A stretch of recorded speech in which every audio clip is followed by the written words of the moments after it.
올 한 해 동안 그 주님의 사랑과 은혜를 더 경험하시기를 간절히 바랍니다.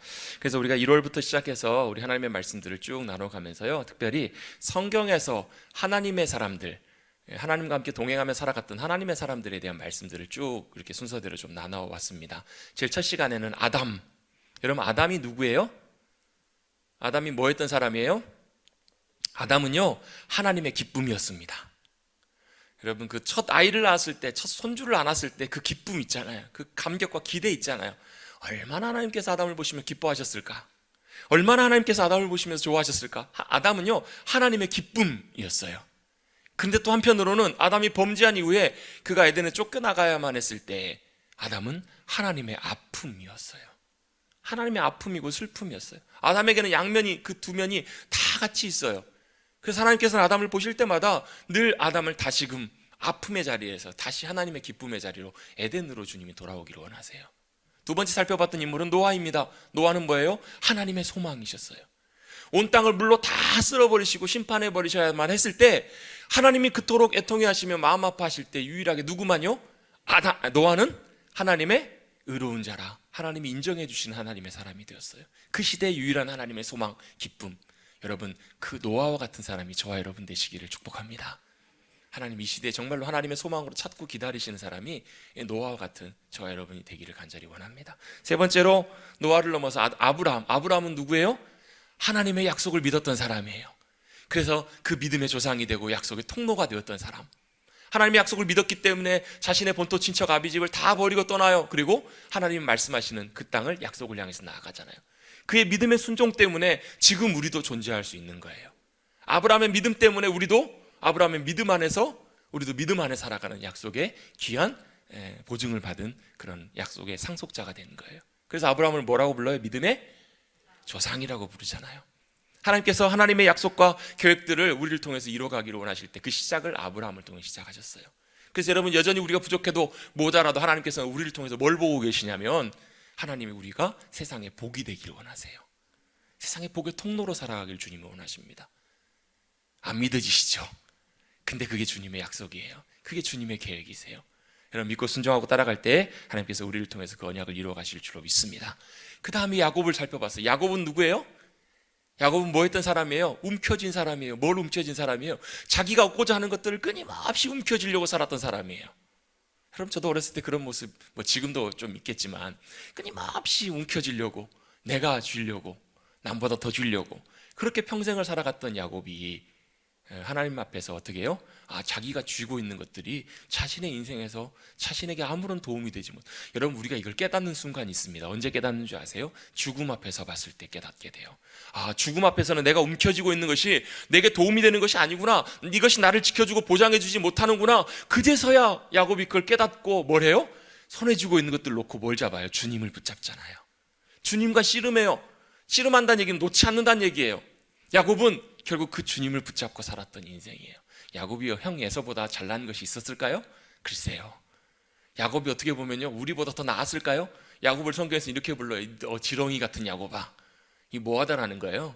진짜 비열하고 아무것도 아닌 비굴한 인생이라고 성경은 야곱을 표현을 해요. 그럼에도 불구하고 야곱을 하나님께서 복주시고 귀하게 여기신 이유는 야곱은 하나님을 붙잡았던 사람이에요. 여러분, 저와 여러분도 야곱처럼 하나님을 붙잡을 수 있게 되기를, 다른 거 붙잡지 마시고 하나님 붙잡게 되시기를 간절히 바랍니다. 그 다음에 우리 요셉에 대해서 함께 살펴봤습니다. 요셉은 뭐 하는 사람이었는가 같이 한번 고백하고 있습니다. 하나님을 경외하는 사람. 요셉은 하나님을 경외했던 사람이에요. 요셉은 언제 어떤 상황 속에 처해있든지 간에 구덩이에 던져지고 억울하게 감옥에 갇히고 노예로 팔려가도 그 순간에도 그 앞에 계신, 그와 함께 하시는 하나님을 믿음으로 바라보고 의식했던 사람이에요. 그래서 내가 하나님 앞에서 어떻게 범죄할 수 있겠습니까? 여러분, 만약에 하나님 우리 앞에 계신다는 것을 우리가 인식하고 살아가면요, 우리 함부로 못 살거려. 우리 함부로 마음껏 우리 말하고 싶은 대로 생각하는 대로 막 못할거려. 하나님이 보고 계시는데. 여러분, 그걸 인식하고 살았던 요셉에게 하나님께서는 어떻게 하시냐면 가는 곳마다 함께 해주세요. 심지어 안 믿는 사람들이 하나님이 요셉과 함께하고 계심을, 또 요셉에게 복 주심을 보게 되잖아요. 여러분, 요셉과 같은 그런 귀한 은혜가 함께 하시길 간절히 바랍니다. 또 요셉은 어떠했어요? 그러했기 때문에, 하나님을 경외했기 때문에 그의 삶의 고난과 원치 않는 삶의 위협과 형들이 자기를 죽이려고 하는 상황 속에서도 그 위에 역사하신 하나님의 섭리와 계획을 보았잖아요. 나를 해하려고 했다고 노하지 마십시오. 나를 이곳에 팔았다고 해서 한탄하지 마십시오. 걱정하지 마십시오. 왜요? 하나님이 그 일을 통해서 어떻게 자기에게 역사하셨는지를 요셉은 보았거든요. 알았거든요. 여러분, 고난 가운데 낙심하지 마십시다. 일이 실패가 되고 일이 내 마음대로 내 뜻대로 안 됐다고 해서 마음에 낭망하지 마십시다. 왜요? 그 가운데 역사하신 하나님의 섭리를 우리가 바라본다면 우리도 똑같이 요셉처럼 형들을 용서할 수 있고요, 형들에 대해서 저 같으면 만약에 다시 형들 만났으면 가만 안 뒀을 것 같아요. 저 같으면 아마 보디발의 안에 불러다가 위증죄로 네 죄를 내가 알렸다 그랬을지도 모르겠어요. 그런데 요셉은 전혀 거기에 요동치 않아요. 왜요? 그 일들을 통해서 역사해 가시는, 일해 가시는 하나님의 계획과 섭리를 그가 보았기 때문에 요셉은 하나님을 경외함 가운데 그런 놀라운 역사를 경험하게 돼요. 그리고 그 다음에 우리가 함께 나눴던 인물이 모세입니다. 모세는 뭐 했던 사람이에요? 물에서 건짐받았어요. 근데요, 가장 중요한 모세의 결정적인 장면은 모세는 신을 벗었던 사람이에요. 모세는 뭐 했던 사람이라고요? 신을 벗었어요. 왜 신을 벗어요? 그것이 더러우니까. 여러분, 신이나 발이나 더러우면 다 똑같죠. 근데 신을 벗는다는 얘기는 물론 그것이 거룩한 곳이니까 신을 벗으라고도 말씀하셨겠지만 실제로는 그 당시에 자유인들은 신을 신고 다녔어요. 노예와 종들은 신을 못 신었어요. 그래서 뭐 하라는 거예요? 이제까지는 네가 네 마음대로 자유롭게 가고 싶은 것, 하고 싶은 것 다 하고 살았지만 이제는 내가 가라고 하는 곳에 가지 않으렴? 내가 가려고 하는 곳에 나를 따라가지 않으렴? 주님의 부르심 앞에 모세는 순종해요. 신을 벗어요. 그리고 이제는 자기 뜻대로 자기 마음대로 가지 않고 주님이 보내시는 곳으로 가기를 원하는 그런 결단을 해요. 그런데요, 더 놀라운 것이 있어요. 주님은 우리를 모세만 가라 그렇게 하신 것이 아니라 뭐라고 말씀하시냐면 영어로 I'll be with you. 내가 너와 함께 갈 거다. 네가 가는 곳에 내가 너와 함께 갈 거다라고 말씀하세요. 여러분, 순종하기 어려우십니까? 순종하려고 마음으로 의지하고 내가 결정하고요, 주님의 도움을 구하면 주님은 나를 혼자 보내시는 것이 아니라 그곳에 함께 해주십니다. 아골골짝 빈들에도 어젠가도 제가 라디오 듣다 보니까 어떤 목사님이 사역자들이나 이런 사람들이 제일 부르기 어려워하고 싫어하는 찬송이 부름받아 나서니 몸 어디든지 가오리다. 신학교에서도 항상 졸업식 때나 할 때 이 찬송 많이 부르거든요.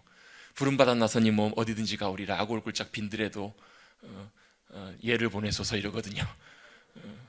참 가기 쉽지가 않아요. 그런데요, 참 감사한 건 뭐냐면 우리를 그냥 보내시는 것이 아니라 주님이 함께 가주신다라는 거예요. 모세를 하나님께서 신을 벗기게 만드세요. 그리고 보내세요. 그리고 지난주에는 우리 사무엘에 대한 말씀을 함께 나눴습니다. 사무엘은 어떤 사람이에요? 사무엘은 두 가지 이름의 뜻이 있어요. 하나님의 이름이라는 뜻도 있고요, 또한 하나님께서 들으셨다라는 의미도 있어요. 하나님이 누구를 들으셨어요? 한나의 부르짖음을 들으셨어요. 한나의 애통하는 소리를 들으셨어요. 여러분, 고난과 고통을 통해서 하나님께서 일하실 계획이 있으셔서 우리에게 그런 어려움을 주실 때가 있어요. 한나의 고통과 어려움이 아니었으면 사무엘이 이 땅에 없었을지도 몰라요. 그런데 한나는 철저하게 하나님밖에 의지할 수밖에 없을 때 그는 하나님 앞에 고하고 간구해요. 하나님께서 들으시고 사무엘을 주세요. 그래서 이 사무엘 이름의 뜻을 바꿔보면 하나님께서 들으셨다라고도 볼 수 있고요, 하나님께 듣다라고도 볼 수 있어요. 사무엘은 그래서 태어나서 뭐하고 살았어요? 하나님의 음성을 듣고 살아가요. 그래서 사무엘에 대한 평가 중에서 그의 말이 땅에 하나도 떨어지지 않더라, 이 말의 의미가 무슨 뜻이에요? 여러분, 저도 실없는 소리를 참 잘해요. 그래서 바늘도 없는 소리도 잘합니다. 이런 소리를 잘한다고요. 쓸데없는 소리를 되게 자주 해요. 감사합니다. 웃어주셔서. 일부 때는 이 얘기를 하려다가 분위기가 안 좋아가지고 안 했는데, 여러분, 그래, 우리가 말을 하면 우리의 말이 그대로 다 되라는 법이 없어요. 근데 사무엘은요, 말하면 말하는 대로 그대로 돼요. 여러분, 말하면 말씀하시면 그대로 되시는 분이 하나님이세요. 그런데 사무엘이 그렇게 됐다는 얘기는요, 무슨 뜻이냐면 사무엘은 자기 말을 한 것이 아니라 그 하나님으로부터 들었던 하나님의 음성과 말씀만을 전했다라는 거예요. 그랬더니 그대로 되는 놀라운 역사와 삶을 살아가잖아요. 풍전대와 같은 상황 속에서, 그 혼탁한 상황 속에서 하나님께서 사무엘을 통해서 그 나라 이스라엘을 하나님께서 회복시키시고 이스라엘 세워가시는데 하나님께서 사무엘을 귀하게 사용하시는 것처럼 우리도 하나님의 말씀에, 하나님의 음성에 귀 기울이시는 저와 여러분 되시기를 간절히 주님의 이름으로 축복합니다. 이게 우리 지난 2달간 나눴던 하나님의 말씀을 제가 간단하게 정리를 한 거예요. 여러분, 그냥 머릿속에만 기억해 두십시오. 나중에 언젠가 우리가 다시 기도할 때 이 말씀이 필요할 때 하나님께 생각나게 해주실 때가 또 있을 거라 그렇게 믿고요. 오늘은 사무엘의 말씀으로 넘어갔다가 다시 한번 잠깐 모세에 대한 말씀을 잠깐 한번 나누려고 다시 본문을 뒤로 다시 돌아왔습니다. 모세하면 아까 신을 벗었던 사람, 또 하나님께서 모세를 통해서 홍해를 가르시고 이스라엘 백성들을 놀랍게 인도하고 10가지 재앙을 하나님께서 모세를 통해서 이루셔서 애굽의 그 당시에 여러분 애굽은 뭐 지금의 뭐 미국과 비교할 수 없을 만큼 가장 강대국이었는데요. 참 놀랍게도 역사의 내용들을 보면 어느 한 시점에 애굽의 국력이 특별한 이유 없이 애굽이 갑작스럽게 힘이 빠진 쇠락한 시기가 있었어요. 그때가 언제냐면 애굽이 바로 왕이 병거와 마병과 모든 군사들을 다 데리고 이스라엘 쫓아오다가 어디로 가요? 홍해에 들어가서 다 몰살되어 버렸을 때, 그때라고 보통 이제 추정을 하게 되는데요. 여러분, 이런 놀라운 능력과 권세를 나타내는 하나님의 사람이기도 했어요. 그런데 성경에서요, 모세를 어떤 사람이라고 표현하고 있는가 딱 한 줄로 평가하고 있는 표현이 나오는데 뭐라고 표현하냐면 오늘 3절 말씀이에요. 3절 말씀 같이 한번 읽어보겠습니다. 시작. 이 사람 모세는, 아멘. 모세라는 사람을 성경에서는 뭐라고 한 줄로 딱 평가하냐면, 여러분, 저와 여러분의 인생을 하나님께서 보실 때 뭐라고 평가하실까요? 저는요, 제 이름이 이제 문일이에요. 한일자를 씁니다. 네 동생은 문이냐, 뭐 이런 얘기도 많이 듣고, 뭐 문이 하나냐 이런 얘기도 되게 많이 놀림을 받았어요. 근데 제 아버지가 제 이름을 지어주실 때 하나님을 제일 사랑하는 사람이 되라고 이렇게 이름을 지어주셨어요. 하나님을 제일로 사랑하는 사람이 되라. 참 이름에 의미가 있잖아요. 저는 그런 삶을 살기를 원하지만 잘 안 돼요. 근데 제 삶이 어떠한지 하나님께서 평가하시고 나중에 제 삶을 보실 때가 있을 거예요. 또 여러분이 저를 보시는 모습도 있을 거고요, 여러분 각자가 생각하시는 자신의 모습도 있을 거예요. 하나님께서는 모세를 보실 때 뭐라고 보셨는가? 온유함이 모든 지면에 있는 사람들보다 더한 사람이라고 이렇게 성경은 말씀하고 계세요. 모세는 온유함이 더한 사람이다. 세 번역에서는요 이렇게 표현합니다. 모세로 말하자면 땅 위에 있는 사람 중에서 가장 온유한 사람이다. 땅에 있는 모든 사람 중에서 가장 온유한 사람, 겸손한 사람이다라고 이렇게 묘사를 하고 있어요. 왜 모세를 그렇게 표현하고 있을까?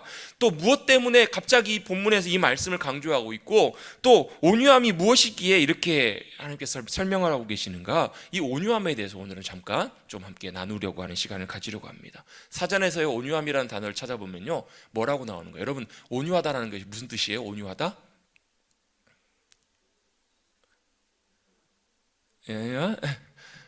온유하다라는 말이요, 따뜻하고 부드럽게 사람들을 대하는 태도나 얼굴 모습, 이런 거를 얘기를 할 때 온유하다라고 이렇게 표현을 해요. 여러분 옆에 계신 분들 한번 보시면서 여러분이 지으실 수 있는 최대한 가장 최선의 온유한 표정을 한번 지어 보실래요? 온유하신 것 같으세요? 온유한 척 하시는 것 같으세요? 여러분, 온유한 분위기, 온유하다, 뭐 따뜻하게 부드럽게 대하는 이런 성질, 성격, 이런 것들을 온유하다라고 얘기하는데요, 영어 단어에 여러분 gentle이라는 단어를 써요. gentleness.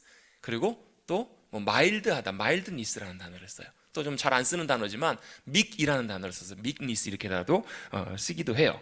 여러분, 이 온유함이라는 말은 사실 작년에 제가 팔복의 말씀을 나누면서 그 팔복 산상수훈의 말씀에도 온유함이 등장하잖아요. 온유한 자는 복이 있나니 그들이 땅을 기업으로 받을 것이며 라는 말씀을 통해서 살펴봤어요. 과연 이 온유함이라는 것이 무엇인가? 여러분, 신약성경 헬라어에서의 이 온유함은 이렇게 표현됩니다. 어떻게 표현하냐면 온유하다, 친절하다, 겸손하다, 동정심, 인정이 많다.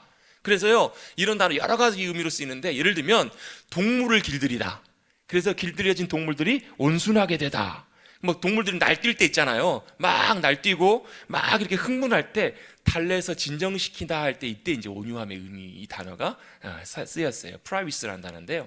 또 동물들뿐만 아니라 사람에 관해서도 어떻게 온유함이라는 단어가 쓰이냐면 분노, 난폭, 매정, 잔인하지 않는, 이 반대. 그러니까 분노하거나 난폭하거나 매정하거나 잔인하지 않고, 또 온화하고 친절하고 그리고 즐거운 마음으로 대하는.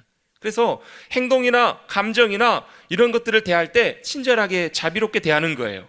그래서 어떤 상황에서 내가 인정사정 없이 가혹하게 행해야 되는 상황 속에서 그 사람이 아유 나 큰일 났다, 이제 가혹하게 혼을 나겠구나라는 상황 속에서 어떻게 해요? 인자하게 대하는 거예요. 관용하는 거예요. 용서해주고 편안하게 대해주는 것, 이런 걸 바로 온유함이라고 표현을 해요. 구약에 사용됐던, 오늘 민수기 12장에 사용됐던 온유하면은 아나우라는 단어를 사용하고 있는데요, 이 말은 원래는 고통, 가난함이라는 단어에서부터 시작을 해요. 가난함, 고통에서 시작해서 이 온유함이라는 의미 전에 어떤 단어 의미가 먼저 오냐면 겸손함이라는 의미가 먼저 와요. 그러니까 가난과 고통 가운데 뭘 배우게 하시는 거냐면 비천하고 겸손해지는. 그래서 이제 이런 의미로 사용된다고 합니다. 고난의 의도적인 결과. 우리 이제 제가 종종 나누는 것처럼 하나님께서 우리에게 고난과 어려움을 주시는 이유가 뭐라고요? 우리를 낮추시고 겸손하게 하시기 위해서, 우리를 보게 하시기 위해서. 그래서 고난의 의도적인 결과로 겸손하게 되는. 그래서 여러분, 모세가 온유하다라는 말을 다른 말로 표현해 보면, 아까 세번역에서 제가 그렇게 표현했다고 했잖아요. 모세가 어떤 사람이라고? 겸손한 사람이라고. 겸손한 사람은 낮아진 사람이라는 거예요. 그의 처지를 있는 그대로 받아들이는 사람. 그래서 절대적으로 하나님만을 의지할 수밖에 없는 사람을 온유한 사람이라고 이렇게 표현하고 있다는 거예요, 성경에서는요. 그러면 여러분, 우리가 온유함이라는 것을 얘기를 할 때 여러분 이렇게 정리해 볼 수 있을 거예요. 뭐 포악하거나 고집스럽거나 교만하거나 또 난폭하거나 분노하거나 이런 반대의 개념으로 온유함의 의미들을 생각해 볼 수가 있어요. 여러분, 유대인들은요, 그 화가 나고 이렇게 화를 낸다라고 할 때 이 뭘 빗대어서 표현을 하냐면 코를 빗대어서 표현을 한다고 해요. 그래서 코가 긴 사람은 어떤 사람이냐면 화를 잘 안 내는 사람, 화를 잘 참는 사람. 왜? 코가 이렇게 화가 나면 코가 어떻게, 코에서부터 뭐가 나와요? 뜨거운 바람이 나오잖아요. 씩씩거리면서. 유대인들도 그렇게 생각한다라는 거예요. 코에서 분노가 나와요, 씩씩거리면서. 그래서 코가 짧은 사람은 뭐 하는 사람이요? 쉽게 화를 잘 내는 사람. 여러분, 코가 긴 사람이십니까? 짧은 사람이십니까? 코가 기세요? 짧으세요? 아니 뭐 코 쳐다보지 마시고 뭐 이게 육신의 코가 길고 짧다고 이게 뭐 화 내는 건 아니잖아요. 그러면서 그 에스겔서에 보면 재밌는 표현이 나와요. 에스겔서 8장 17절에 보면 나뭇가지를 코에다가 댄다라는 표현이 나와요. 나뭇가지를 코에다 갖다 댄다. 이게 이제 물론 뭐 우상 숭배할 때 뭐 여기 코에다가 좋은 향기를 내 가지고 기도한다 뭐 이런 의미로 사용되기도 하는데요. 분노할 때 있잖아요. 화가 나는데 여기서 막 불이 나오는데 여기다 나뭇가지를 갖다 대는 거예요. 뭐 하는 거예요? 불에다가 기름 붓는 격. 이런 표현으로 사용될 때 그 의미가 사용되는 거예요. 사실 이제 하나님께서 이스라엘 백성들의 죄악과 이런 것들에 대해서 분노하신다라는 의미에서 그 표현이 사용되고 있는데요. 이게 왜 이런 개념들이 나오는가? 여러분, 우리는 분노하면요, 진노하기 시작하면 일을 그르치게 되는 경우들이 많아요.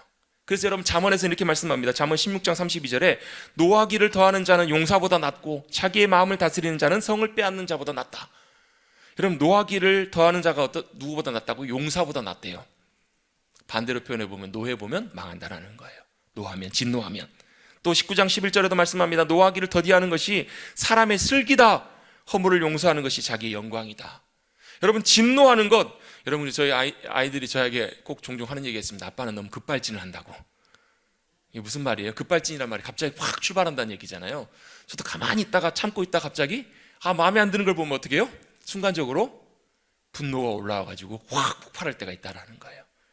여러분, 그런 사람을 잘 알고 계십니까? 여러분, 물론 성격 따라 어떤 분은 조금 더 그런 분도 계시고 덜한 분도 계시겠지만, 여러분, 우리는 분노해야 될 상황 속에서는 또 우리가 분노하기도 해요. 또 때때로 화를 내고, 여러분, 때때로 어떨 때는 교만하지 않을 때도 있고요, 난폭할 때도 있고 포악할 때도 있어요. 그런데 왜 이 온유함이 중요한가? 성경에서 여러분 이 온유함에 대해서 여러 번 강조하고 있어요. 제가 방금 언급했던 것처럼 마태복음 5장 5절, 온유한 자는 복이 있나니 그들이 땅을 기업으로 받을 것이며 라고도 말씀하고 있고요. 또 이 온유함은 무엇보다도 성령의 열매이기 때문에 그래요. 성령의 9가지 열매가 있죠. 우리가 성령님께 순복하고 성령님께 순종해 성령 충만함 가운데 우리가 살아가다 보면 우리의 삶에 어떤 열매들이 나오는가? 뭐 사랑, 희락, 화평, 뭐 오래 참으면 많이 나오잖아요. 그 중에 하나가 바로 뭐냐면 온유함이라는 거예요. 우리가 성령님과 함께 동행하고 살아가고 있는가? 그 결과, 그 모습으로 나오는 것이 바로 온유함이기 때문에 그래요. 여러분, 온유함의 열매를 맺으시기를 축복합니다. 바로 성령님의 열매이기 때문에 그래요. 또 온유함이 중요한 이유는 여기 있습니다. 고린도서 13장이 무슨 장이에요? 사랑장이에요. 사랑은 뭐예요? 사랑은 오래 참고 사랑은 온유하며 라는 표현이 나와요. 자, 이 온유함은 사랑의 표현이라는 거예요. 여러분, 내가 그 사람을 사랑하는 거 아닌가를 어떻게 알아요? 온유하게 대하면 그 사람을 사랑한다라는 거예요. 내가 반대로 사랑한다면 온유하게 대할 수 있어요. 하나님을 사랑하고 내 이웃을 내 몸처럼 사랑하라 그러면 내 이웃에 대해서 우리의 삶에 뭐가 나타나야 된다는 거예요? 온유함이 나타나야 그게 사랑하는 하나의 표현의 방법이라는 거예요. 자, 오늘부터 이제 가서 연습해 보십시다. 집에 가셔서 또 우리 일상에서 온유함을 연습해 보십시다. 안 하실란 말고요. 사랑의 표현이기 때문에 그래요. 여러분 사랑의 표현이기 때문에 온유함으로 나타나요. 여러분 마태복음 또 5장 22절에서는요 이렇게도 표현합니다. 형제에게 진노하는 사람, 형제에게 온유하지 못하고 노하는 자는 심판을 받게 된다라고까지도 말씀을 하세요. 여러분 이 진노하는 것, 노하는 것, 여러분 이것은 하나님께서 기뻐하시는 모습은 아니에요. 나중에 좀 또 다시 한번 나누겠지만, 그리고 무엇보다도 이 온유함이 우리에게 중요한 이유가 있습니다. 왜 중요한가? 바로 이 온유함이 예수님의 성품이기 때문에 그래요. 여러분 마태복음 11장 28절 29절 말씀은 우리가 잘 아는 말씀이에요. 시작. 수고하고 무거운 짐진 자들아 다 내게로 오라. 내가 너희를 쉬게 하리라. 나는 마음이 온유하고 겸손하니 내게로 와서 내 멍에를 메고 내게 배우라라고 말씀하세요. 주님의 마음을 뭐라고 표현하고 계시냐면 나는 마음이 온유하다라고 말씀하세요. 온유하고 겸손하다. 이게 여러분 온유 안에 들어있는 표현이에요. 주님의 마음이 그러하시기 때문에. 그래서 여러분 빌립보서 2장 5절 말씀은 뭐예요? 너희 안에 이 마음을 품으라 곧 그리스도 예수의 마음이니. 여러분 우리가 예수님을 믿고 살아간다면 예수님의 마음을 품고 예수님을 닮고 살아가야 되지 않을까요? 여러분 그렇다면 예수님을 닮아가는 삶의 모습 가운데, 삶의 자세 가운데, 우리의 영혼의 모습 가운데 가장 중요한 것 중에 하나가 바로 뭐냐면 예수님이 마음이 온유하고 겸손하다고 말씀하셨으니 우리도 온유하는 것, 그것이 바로 중요한 부분이라는 거예요. 자, 온유함은 뭐다? 주님의 성품이시라는 거예요. 주님의 마음입니다. 그래서 여러분 온유한 사람은 여러분 주님의 마음을 품고 살아가는 사람이에요. 그래서 여러분 온유하면요 어떻게 행동을 하냐면, 여러분 모세도 그렇거든요. 죄에 대해서는 단호해요. 잘못과 불의에 대해서는 단호하지만 죄인과 잘못에 대해서는 관용할 줄 아는 사람이에요. 죄에 대해서는 단호하지만 죄인과 그들의 허물과 잘못에 대해서는 어떻게 돼요? 관대하게 돼요. 여러분 뭐 옛날에 유명한 영화의 대사가 있잖아요. 나는 관대하다. 그렇잖아요. 주님은 관대하세요. 그래서 우리를 받아들여 주신 거예요. 그렇다면 우리도 온유함으로 나간다면 여러분 허물과 연약함과 잘못과 그런 것에 대해서 여러분 우리가 온유함으로 대할 때 관용하고 관대하고 사랑으로 대하는 것, 여러분 그것이 바로 온유함의 귀한 모습 중에 하나라는 거예요. 자, 이 온유함의 말씀들이 왜 나오게 됐을까? 오늘 본문에 보시면 1절에 모세가 구스 여자를 취하였다, 아내이든 첩이든 취하였다라는 말씀으로 오늘 본문이 시작합니다. 모세가 구스 여자, 이디오피아 여자라고도 보기도 하고요, 또 아름다운이라고 구스가 번역이 되기도 하거든요. 그 어원이 연결이 되는데 아름다운 여인을 취하였어요. 이걸 보고 누가요? 모세의 누이였던 미리암과 형 아론이 모세에게 와서 뭘 해요? 모세를 비방해요. 비방. 자, 모세를 비방했습니다. 왜 비방했을까요? 여러분 사실 이 비방한 원인과 이유가 어떻게 보면 그냥 평범하게 보면 단순히 구스 여자를 취한 것 때문에 비방한 것처럼 보이기가 쉬운데요, 실제로 이 비방의 목적과 의도가 2절에 보면 좀 그것과 다른 차원의 일들이 있는 것을 보게 돼요. 2절에 보시면 2절 같이 한번 읽어보겠습니다. 시작. 그들이 이르되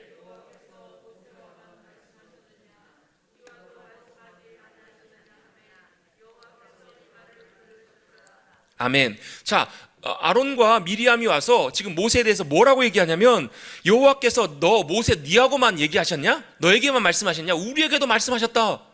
네가 하나님, 너만 하나님 만났냐? 우리도 하나님 만났다, 이거예요. 그러니까 이 비방과 공격하는 이 목적이, 도전하는 목적이, 모세에게 찾아온 목적이 여러분 뭐 하는 거냐면 단순히 모세의 허물과 잘못만 지적하는 것이 아니라, 이것도 이제 성경의 해석이 좀 분분한데요, 이 구스 여인을 취한 것이 모세의 잘못이냐 아니냐, 이것에 대해서 좀 의견이 갈려요. 근데 진짜 핵심의 문제는 뭐냐면 이 미리암과 그 아론이 찾아온 목적은 사실 이 2절의 의미와 더 가깝다라는 거예요. 말로 모세를 비방해요. 근데 거기서 그치는 것이 아니라 모세의 권위와 자리에 대해서 지금 도전하고 있는 거예요. 그리고 모세에 대해서 정면적으로 모세의 위치나 자존심이나 이런 부분들을 지금 걸고 넘어지고 있는 거예요. 자, 사실 원래 이 민수기 12장 말씀은 원래 의도는 사실 하나님의 권위에 대한 말씀이 원래 주 타이틀이에요. 하나님께서 모세에게 주신 권위에 대해서 그 권위를 함부로 생각하고 그 권위에 대해서 공격하는 미리암과 아론에 대해서 하나님께서 책망하시고 벌을 내리시는 장면이 바로 원래 오늘 본문 말씀의 의도예요. 그래서 너희의 비방, 이 비방이라는 말이요, 악한 말이라는 말인데요, 악한 말을 조심해라, 함부로 말하기, 그렇게 함부로 권위에 대해서 그렇게 비방하지 말라, 이게 원래 이제 본문의 원래 타이틀이고 내용인데, 오늘은 이 부분을 사실 나누려고 하는 것이 아니라 이러한 아론과 미리암의 비방과 공격에 대해서, 도전에 대해서 모세가 어떻게 반응했는가, 그걸 좀 살펴보길 원한 거예요. 자, 말로 비방합니다. 말로 모세를 공격해요. 뿐만 아니라 모세의 역할과 지위에 대해서, 자, 이 권위는 누가 주신 거냐면요, 하나님이 주신 권세예요. 하나님이 주신 자리고 리더십이에요. 그러면 이 권세를 사실 공격한다라는 말은 자신뿐만 아니라 하나님에 대해서도 그런 건데요, 모세는 어떻게 반응하냐면, 어떻게 반응했다라는 말씀이 나오지가 않고요, 갑자기 바로 이어서 3절에 이렇게 말씀해요.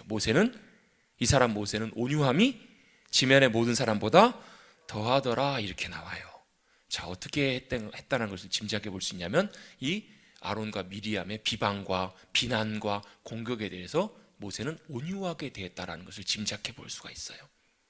여러분, 이 비난과 공격이 사실 쉽지 않은 것이에요. 여러분, 우리가 비난을 당하거나 억울하게 누군가가 나를 함부로 매도하고 때때로 공격하면요, 우리의 마음이 참 불편해져요. 마음이 좋지 않아요. 그래서 어떻게 해요? 어떻게 하나요? 우리도 똑같이 우리의 마음의 평안이 깨어져 버리고 함께 분노하고 함께 화를 내고 함께 그렇게 대응하게 되는 것이 바로 우리의 본성적인 모습이라는 거예요. 같이 비난하고 화를 내요. 결국 우리도 함께 공격하게 돼요. 그런데 이 온유함은 뭐라고요? 관용하는 거예요. 그리고 따뜻하고 부드럽게 그들을 대하는 거예요. 여러분, 이게 어떻게 가능할까? 이게 왜 중요하냐면, 여러분, 온유함이, 아까 제가 여러분 온유한 표정을 지어보십시다, 이거에서 나오는 것이 아니라고요. 온유함은요, 외면에서 나오는 것이 아니라 내면 깊은 곳에서 나오는 성품이기 때문에 그래요. 여러분, 온유함의 특징은 바로 뭐냐면, 온유함은 흔들리지 않는 거예요. 온유함은 견고해요. 여러분, 누군가로부터 말을 듣고요, 비난을 당하거나, 저도 종종 그러는데 여러분 용서하십시오. 저도 차 운전하다 보면요, 갑작스럽게 막 불법으로 차가 확 끼어들어요. 그럼 어떻게 할까요? 순간적으로 화가 확, 뚜껑이 확 열릴 때가 있어요. 그럼 어떻게 해요? 죄송합니다, 욕은 안 합니다. 욕은 안 하지만 클락션을 빵 울리기도 해요. 그러면서 뭐 하는 거예요? 제 분노를 표출을 하는 거예요. 제가 지금 화났다라는 거예요. 기분이 좋지 않다라는 거예요. 그런 걸 표현해내요. 지금 제 마음이 어떻게 된 거예요? 분노로 휩싸이게 된 거예요. 제 마음의 평안함과 제 마음의 잠잠함이 다 깨어져 버린 거예요. 여러분, 근데 그거 아세요? 여러분, 마음이 깨어지고 분노하고 날뛰는 사람들은 절대로 평안한 사람을 이길 수가 없다는 거. 여러분, 뛰고 날 길길이 뛰는 사람, 막 흥분해 있는 사람은요, 절대로 평온한 사람을 이길 수가 없어요. 여러분, 파도가 막 뛰잖아요. 파도처럼 막 격정적인 상태는요, 파도가 막 뛰어서 같이 뛰면요, 결국 자기도 그 파도에 휩쓸려 가버립니다. 자기도 그 감정 가운데 휩쓸려 가버려요. 근데 반대로 온유한 사람은요, 흔들리지 않아요. 온유한 사람은 평온함 가운데 휩쓸려 가거나 무너지지 않아요. 평온함 가운데 내가 매여 있기 때문에 상황이나 사람이나 말이나 현실이나 환경 속에서 많이 영향을 받지 않는 사람이 바로 온유한 사람이라는 거예요. 그래서 여러분, 갑자기 생각지도 못한 일들이 생기거나 염려가 생기거나 그럴 때도 온유한 사람은요, 마음이 평온해요. 마음이 차분해요. 흔들리지 않아요. 매이지 않아요. 거기에 영향받지 않아요. 그게 바로 진정한 우리의 내면의 바로 온유함이라는 거예요. 여러분, 저와 여러분이 주님 닮아가시는 참된 온유함을 이뤄가시는 저와 여러분 되시기를 주님의 이름으로 축복합니다. 그래서 온유한 사람은 담대해요. 온유한 사람은 흔들리지 않아요. 쉽게 영향을 받지 않아요. 그런데 여러분, 이제 중요한 부분이 있습니다. 그럼 과연 우리가 어떻게 온유한 사람이 될 수 있을까? 모세는 어떻게 온유한 사람이 되었을까? 어떻게 모세는 가장 이 땅에 있는 모든 사람 중에서 최고로 온유하고 겸손한 사람이 되었을까? 그 이유를 어떻게 하면 될지를 한번 나눠보려고 합니다. 모세는 어떤 사람이었을까? 모세는 첫 번째로, 모세는 겸손한 사람이었습니다. 모세가 온유할 수 있었던 이유는 바로 겸손한 사람, 즉 겸손한 사람이 온유할 수 있습니다. 여러분, 모세가 왜 겸손하게 됐을까요? 처음부터 겸손했을까요? 아니요. 처음에는요, 모세도 굉장히 자신만만했던 사람이에요. 자신의 열정과 열의가 뛰어났던 사람이에요. 근데 여러분, 사람이 언제 겸손해지나요? 언제 차분해지나요? 여러분, 사람이 겸손해지는 자리가 있는데요, 우리가 십자가 앞에 섰을 때 겸손해져요. 여러분, 뉴스 같은 데 보다 보시면 막 대단한 분들이 있잖아요. 대단하고 막 뭐 엄청난 분들이, 여러분, 조용하고 겸손하고 다소곳해질 때가 있습니다. 언제냐면 법정에 끌려갈 때, 법원에 끌려갈 때. 그래서 큰 소리 빵빵 치다가 자기의 죄와 허물과 자신의 것들이 다 드러나면 어떻게 돼요? 선처를 구하면서 점점해져요. 그렇잖아요, 여러분. 여러분, 우리가 진짜 겸손할 수 있는 자리는 뭐냐면요, 자기 자신을 보고 있을 때, 자기 자신을 믿을 때는 절대 겸손할 수 없어요. 여러분, 우리가 진짜 겸손해지는 자리는 바로 어디냐면, 우리가 십자가 앞에 설 때 진짜 겸손해져요.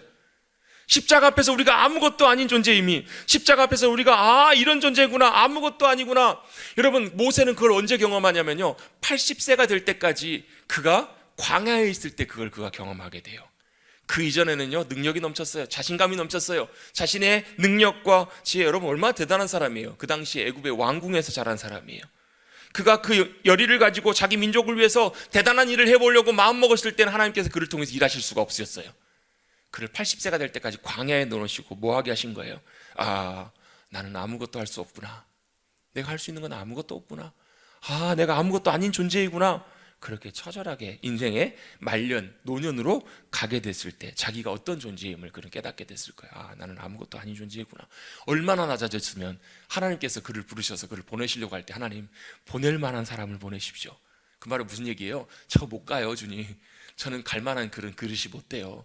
잘 갈 만한 사람이 안 돼. 하나님, 보낼 만한 사람 보내시지 저는 아무것도 아니에요. 여러분, 그런데요, 하나님은 언제 역사하시기 시작하시냐면 내가 아무것도 아닌 순간을 깨닫기 시작할 때, 그때부터 주님께서 일하시고 역사하세요. 하나님께서 그때부터 모세를 부르세요.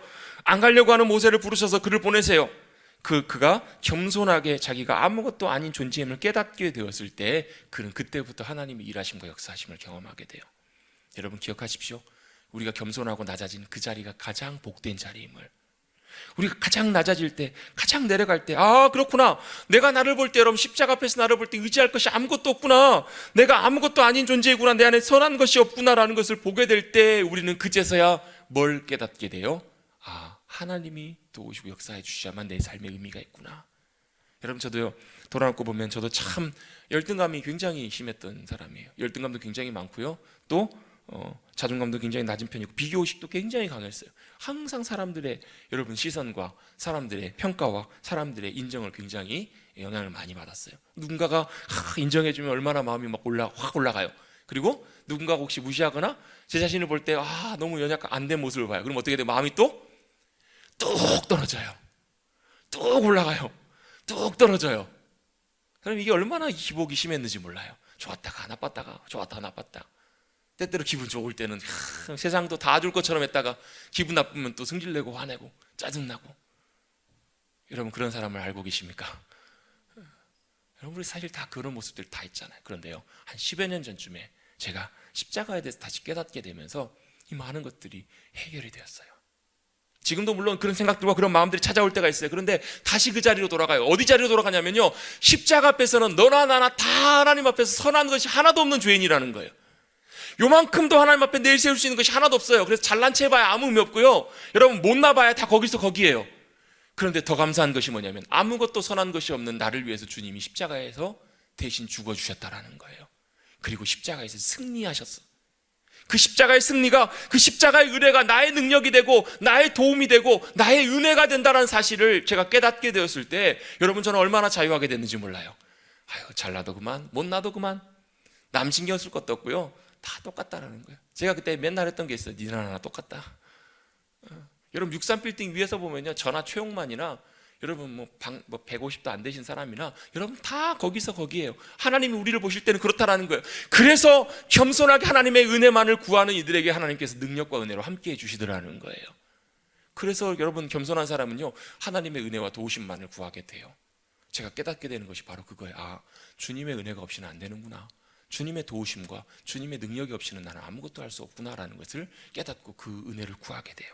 그러면 주님께서 가만두시지 않으세요. 주님께서 찾아오세요. 그래서 주님께서 우리의 힘과 능력이 되어주세요. 뭐가 문제냐면 양다리를 어설프게 거치는 게 문제예요. 하나님도 믿고 의지하고 여전히 나도 신뢰하고 하다가 안 되면 얼마나 화딱지가 나는지 몰라요.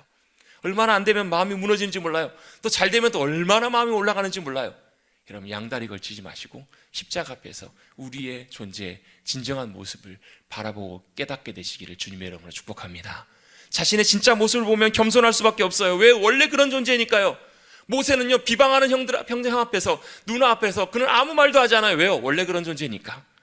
원래 그러니까. 여러분, 누군가가 여러분을 공격하고 비방할 때요, 여러분, 내가 원래 그런 존재라고 받아들여 보십시오. 그러면 마음 아무렇지도 않아요. 물론 감정은 좀 상하겠죠. 그런데요, 그럴 때 내가 그런 존재이니까, 그리고 나서요, 그래도 하나님은 나를 귀하게 여기시고 나를 기뻐하셔. 온 세상 사람 날 버려도 주 예수 안 버려. 우리는 그런 두려움이 있거든요. 내가 잘못하면 하나님께서 버리시지 않을까. 여러분, 제 애들이 아무리 크게 잘못해서 집 나가라 그래도요, 여러분, 저희 애들 안 버릴 겁니다. 진심입니다. 여러분, 하물며 예수 그리스도 가장 귀한 피로 우리를 값주고 사신 가장 존귀한 우리 하나님께서 버리실까요? 세상을 포기하셔도 예수 그리스도 포기하시면서까지 우리를 주님이 선택해 주셨다면 그 사랑과 은혜가 여러분 얼마나 대단할까요? 여러분, 바로 우리가 겸손해지면 온유할 수 있습니다. 여러분, 십자가 앞에서 겸손해지시는 저와 여러분 되시기를 주님의 이름으로 축복합니다. 그래서 낮아지면 낮아질수록 여러분 뿌리가 깊은 나무가 여러분 바람에 더 안 들려요. 더 안 뽑혀요. 그래서 이사야 26장 3절 말씀에 이렇게 말씀합니다. 주께서 심지가 견고한 자를 평강하고 평강하도록 붙드시나니 지키시나니. 여러분의 심지는 여러분의 주님을 향한 여러분의 마음의 뿌리는 얼마나 기쁘십니까? 더 내려가십시다.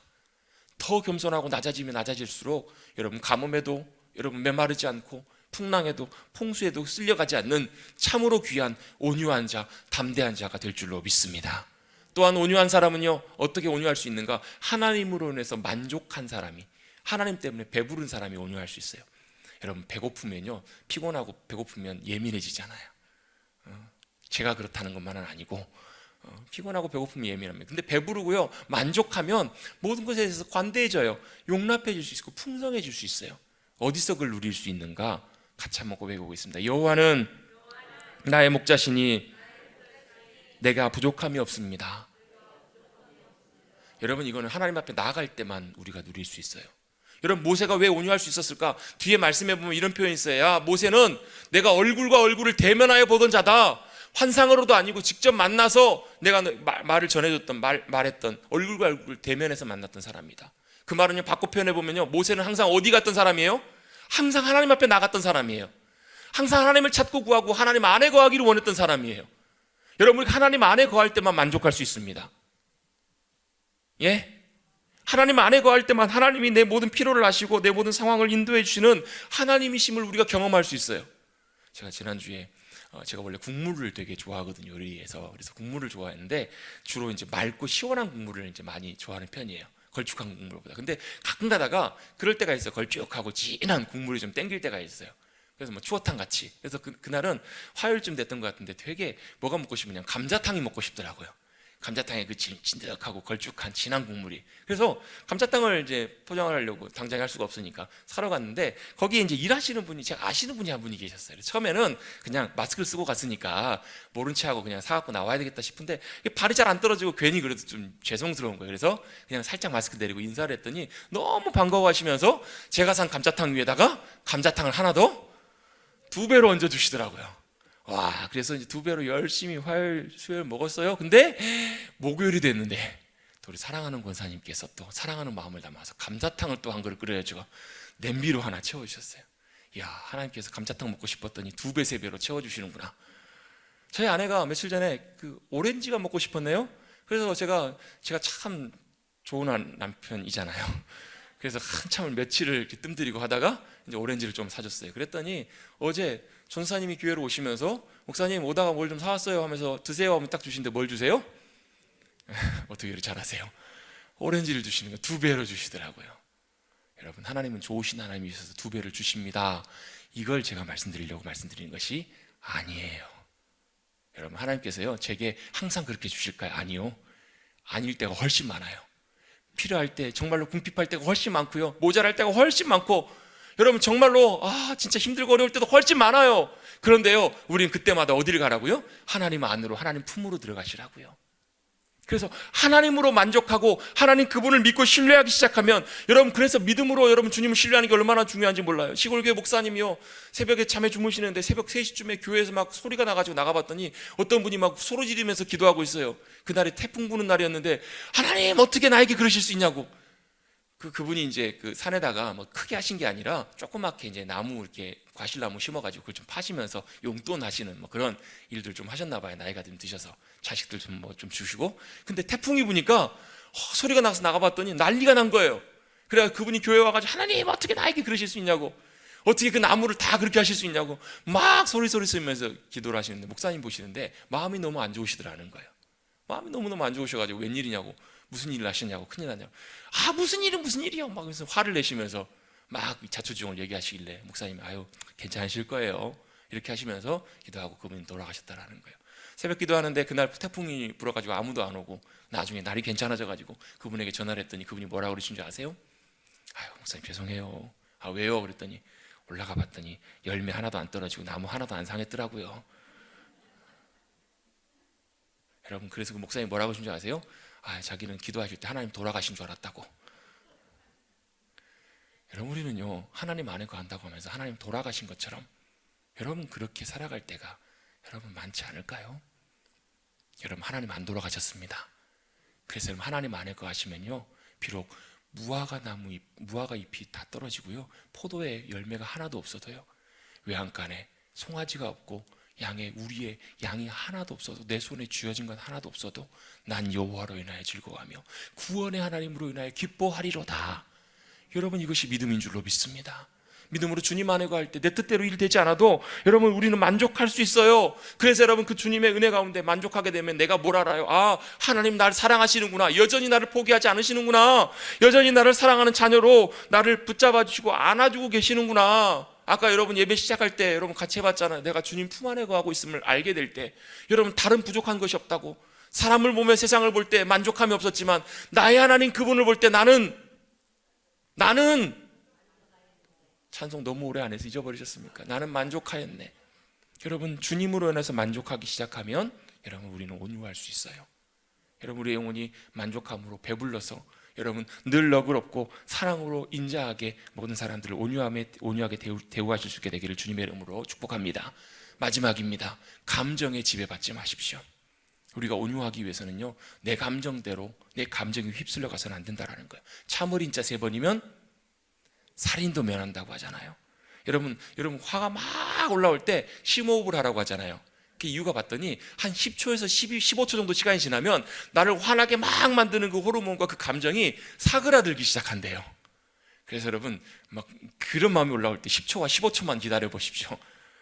그것도 참 쉽지가 않지만 사그라든다라는 거예요. 문제가 이거예요. 여러분, 내 감정이니까 내가 화내고 내가 분노하는 게 그 뭐가 문제냐 싶지만 여러분 실제로 내가 그 감정을 있는 그대로 표출해내고 분노함으로 여러분 노를 바라고 화내고 이렇게 하기 시작하면요 내가 내 화를 내는 그 감정에 내가 이제 그때부터는 지배받고 이끌려가기 시작해요. 그래서 여러분 그것 때문에 사람을 죽이기도 해요. 여러분 그 감정이 뭐가 문제야 싶지만 그게 나를 지배해가고 이끌고 간다라는 거예요. 여러분, 어떻게 감정에 지배받지 않을 수 있을까? 여러분, 그런 생각들을 마음이 들 때마다 여러분 주님을 바라보십시오. 어떤 주님이요? 십자가에 나를 위해서 달려주신 주님. 억울하게 달리시고 그럼에도 불구하고 참으시고 인내하시고 용납하시는, 십자가에 죽기까지 우리를 사랑해 주시고 용납해 주시는 여러분 주님을 바라보실 수 있다면 그 순간에도 어떤 심지어 막 살인의 충동이 들 때도 여러분 주님을 바라보시며 여러분 우리가 용납하고 용서하고 온유하게 될 줄로 믿습니다. 그때마다 멈추시고 주님을 바라보시는, 여러분 주님께 시선을 두시는, 그래서 여러분 낙심할 때도 주님께 시선을 두시고 여러분 분노할 때도 주님께 시선을 두셔서 놀라운 주님의 성품을 닮아가는 온유한 사람들 저와 여러분 되시기를 주님의 이름으로 축복합니다. 같이 한번 믿음으로 고백해 보겠습니다. 온유한 자가 되기를 원합니다. 주님 닮기를 원합니다. 아멘. 그렇게 살아가시기를 간절히 주님의 이름으로 축복합니다.